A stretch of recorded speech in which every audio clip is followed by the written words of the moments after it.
So as we sit here with 3 games left to go in the season, regular season, um, to be tied for fourth with Tennessee, um, you know, is on the one hand, it demonstrates that this team's been competitive, um, and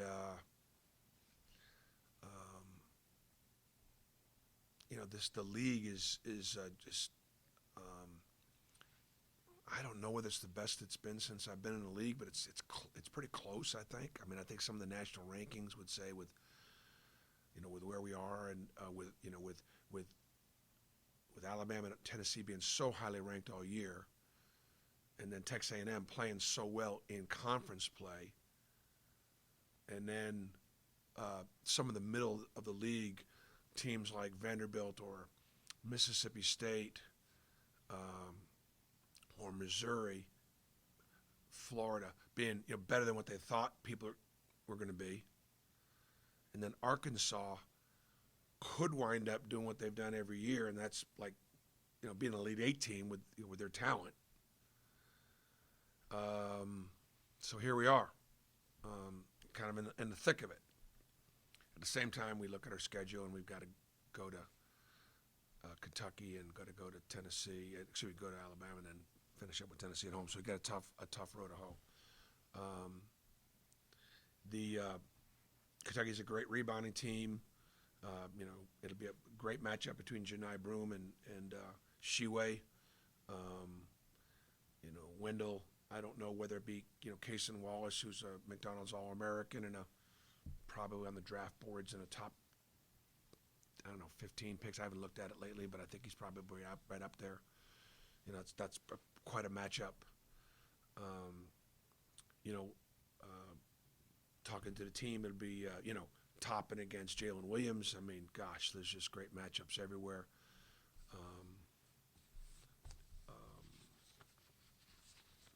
Allen against Livingston. I mean, it's good. So, questions? Mark, Oscar was hurt earlier in the year, but it looks like he's really back on his game now. Is that what you see on video? Yeah, he's back. He is. He's a handful. Best rebounder in college basketball. He made I think 7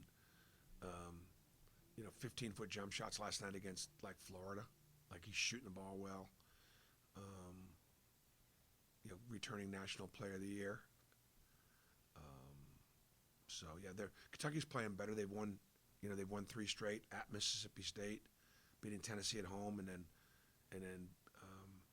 winning at Florida. So they're playing well. Seems like we've bumped into a few teams like that, doesn't it? I noticed that. Yeah. Bruce, Janai yesterday had 3 assists, but even when he was being doubled in the post, he was hitting the open guys. What have you seen from him as a passer recently? He recently, I mean, obviously in that game, he passed it really well. The Vanderbilt game, he hadn't. There have been a few games where he hadn't.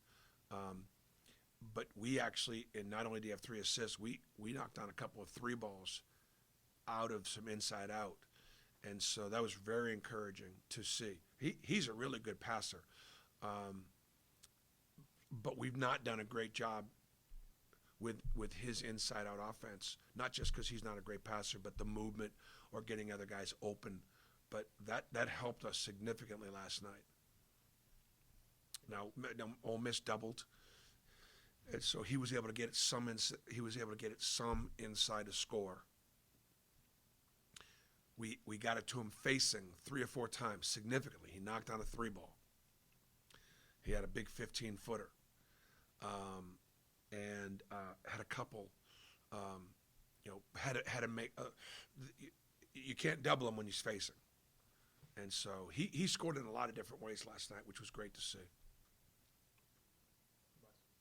Bruce, Allen has been attacking the rim a lot more lately. What have you seen with him as far as just having that bounce coming back from some really tough injuries? Yeah, he looks like he's flying, like he was a couple years ago. He's really playing well. And Al is he's got a lot of diversity to his game. He can shoot it. He's a 3-level scorer. He can shoot it. He can take it downhill. He can knock down the 3 ball. He's been improved in ball screens. He's a physical defender. He's a physical rebounder. And so I mean, right now, Al is playing like one of the best big guards in the league, which we need him to do to have a chance to win. Wayne was saying last night he talked to Virgo about some of those coast-to-coast opportunities. Said he saw some of those opportunities in previous games. I guess, what did y'all notice that maybe you were telling him, hey, be a little more aggressive pushing the ball? Is that something you want him to do? Yeah, we do, and part of what we are, whether he pushes it faster or whether he advance passes it quicker and guys running out. It was one of the points of emphasis last night with Ole Miss. Ole Miss is a great offensive rebounding team. Vanderbilt was pretty good too, and Kentucky is as well. Teams that like us, teams that like to send people to the offensive glass, you've got to make them pay in transition for being aggressive.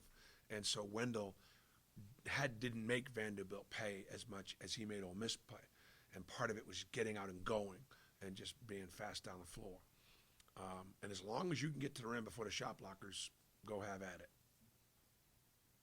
It's when they're back, and then you go take it into all that traffic. That's when it gets thrown. You're on the ground, and they're down the other end scoring. Bruce, you talk all the time about making history and telling your guys about making history. The fact that Auburn's only won twice at Rupp, it's been 35 years since it's happened. Is that something you tell the guys and put that out in front of them? Yeah, absolutely. We talk about the fact that we haven't won there in 35 years, but I also remind them we've beaten them 4 of the last 6. So I want them to have the confidence that, from a standpoint, we respect Kentucky, respect their history, and I'm very proud that we've been competitive with Kentucky. That's what you got to do, and you're in the SEC. It's like you're playing football in the SEC. You got to be competitive with Auburn and with Alabama and with Georgia. The best teams in the SEC are those 3 teams, and in basketball, you got to be competitive with Kentucky. You're gonna have a lot of guys who never played in Rupp. Do you talk to them about the arena itself and just kind of the significance of it? I mean, I'm not going to go Hoosiers on them, and we're not going to measure the rim. We're not going to measure 15 feet. I'm not going there. But we do talk about the fact that look, it's a big building. Their fans are loud, and it's a place that really appreciates great basketball.